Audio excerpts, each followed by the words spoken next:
Sejam bem-vindos a mais uma aula e hoje vamos aprender como criar menus com o PyQt 5. Esses menus são simples e rápidos para criar no Qt Designer. E para começar, você deve utilizar o template Main Window. Isso porque somente esse template possui o widget do tipo QMenuBar, que é essa barra. E essa barra de menu só irá aparecer na interface se de fato houver algum item na tela. E para adicionar itens nessa barra é bem intuitivo. Onde está escrito Type Here, nós começamos a criar os menus e os itens. Então, por exemplo, eu vou inserir o texto arquivo no Type Here. E quando eu pressiono Enter, eu crio um widget do tipo QMenu, que é filho do menu bar. E vocês podem ver que o Qt Designer, por padrão, insere a palavra menu na frente do texto que eu inseri no Type Here, resultando em menu arquivo, ajudando a manter a organização. Nós podemos também inserir ícones no nosso menu. Por exemplo, no nosso menu arquivo, eu posso definir uma imagem para ele, ao invés do texto. Então, no nosso editor de propriedades, eu vou descer essa barra até alcançar as propriedades referentes à estilização desse componente. E aqui em Icon, eu vou clicar duas vezes, clicar nesses três pontos e clicar em Choose File. Aqui ele vai abrir um diálogo e nós podemos selecionar qualquer ícone que quisermos. Por exemplo, o ícone de abrir. Quando eu selecionar esse ícone, vocês podem ver que, ao invés de ficar escrito arquivo, aparece somente um ícone. Entretanto, para continuar a aula, eu vou retirar esse ícone e deixar somente o texto. Para isso, eu clico nessa setinha vermelha. Em seguida, eu posso criar um outro QMenu, digitando no Type Here à direita. Então, eu vou colocar um menu de editar e apertar Enter. Dentro desses menus, eu posso adicionar itens que realmente darão funcionalidade ao nosso menu. Então, eu vou clicar no menu Arquivo e em Type Here, eu vou digitar Abrir e apertar Enter. Vocês podem ver aqui no inspetor de objetos que do nosso menu arquivo foi gerado um novo filho, chamado ActionAbrir, que é um objeto do tipo QAction. Todo objeto que é um QAction poderá emitir um sinal. Portanto, é através desse tipo de objeto que nós fazemos a funcionalidade do nosso menu. Continuando a criação da nossa interface, abaixo do item Abrir, eu posso inserir, por exemplo, o item salvar. Nós também podemos inserir subitens aos nossos itens. Então, por exemplo, no item abrir, eu quero mostrar outros dois subitens. Para isso, eu clico nesse mais e digito no Type Here, por exemplo, a string texto. E ao fazer isso, vocês podem perceber no nosso inspetor de objetos que o ActionAbrir tornou-se um menu abrir, do tipo QMenu. Ou seja, o item abrir não terá mais funcionalidade, além de exibir novos itens. E o menu abrir gerou um filho chamado ActionTexto, que foi o novo item que eu inseri nesse submenu. E nessa ideia, eu posso criar mais itens dentro desse submenu de abrir.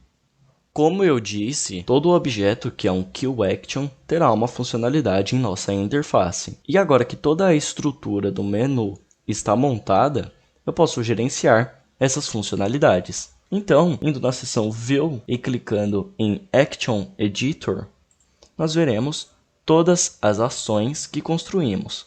Se clicarmos duas vezes em alguma linha, nós poderemos editar a ação. Então, por exemplo, na ação de salvar, eu posso editar nessa janela o atalho que ativa essa ação. Por exemplo, Ctrl S. E assim, eu posso criar atalhos para ativar os itens do menu. Então, para o texto, eu posso adicionar o Ctrl T. E para o Action Python, eu posso adicionar o atalho Ctrl P. E para adicionar funcionalidade a todas essas ações, vamos para o código. Esse é o código gerado da interface do Qt Designer. Toda a estrutura que montamos lá está aqui.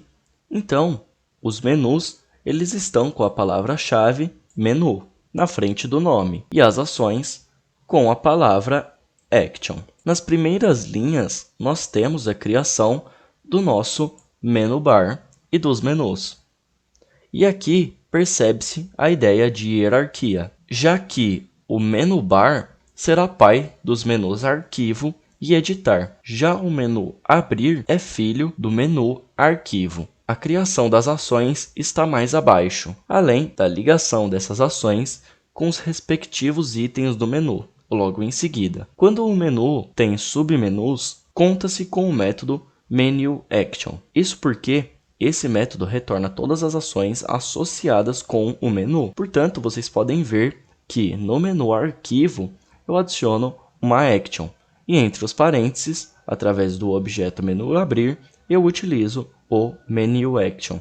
Isso porque o menu abrir é um submenu. Agora, para estudar os sinais, eu vou utilizar um arquivo secundário. Em relação aos sinais, utilizamos o Signal Triggered, tanto para o menu quanto para o action. A diferença entre ambos é que utilizando para o menu teremos algo mais geral e para o action teremos algo mais específico.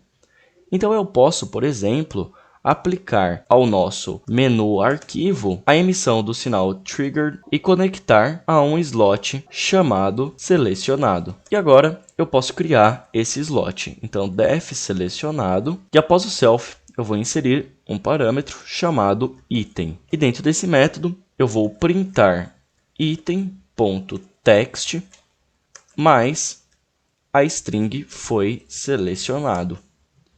Esse item.text nada mais é que o texto do item do menu que ativou o slot selecionado. Então, executando esse código, nós vamos ter a nossa interface com os dois itens de menu. E ao clicar em alguma ação, seja ela o salvar, a ação texto ou Python, será printado aqui no console o nome da ação que foi selecionada e que ativou aquele slot. Então, clicando, por exemplo, em salvar, vai aparecer que o salvar foi selecionado. Se eu clicar, por exemplo, em Python, vai aparecer que o Python foi selecionado. Além disso, os atalhos Ctrl S, Ctrl T e Ctrl P também funcionam. Então, se, por exemplo, eu apertar no meu teclado Ctrl T, será printado que o texto foi selecionado. Ctrl S para salvar e Ctrl P para a opção Python. Além disso, nós podemos aplicar a cada ação, isso é, ao salvar ao texto e à opção Python, o sinal trigger, tratando em métodos individuais cada item do menu. Então, na ação salvar, por exemplo, eu vou emitir o sinal triggered. Então, self.ui.action salvar.triggered.connect e eu vou ligar a um método chamado salva dados. E eu vou criar esse slot. Então, def salva dados, entre os parênteses vai o self, e aqui embaixo eu posso definir algum comportamento. Por exemplo, printar a string salvando. E vocês verão que agora a ação de salvar vai printar salvar foi selecionado e também a string salvando. Isso porque o primeiro print é referente ao sinal emitido pelo item do menu e o segundo pela própria ação. E desse jeito simples, nós conseguimos criar menus, itens e adicionar funcionalidade. Essa foi a aula de hoje. Obrigado pela atenção e até a próxima aula.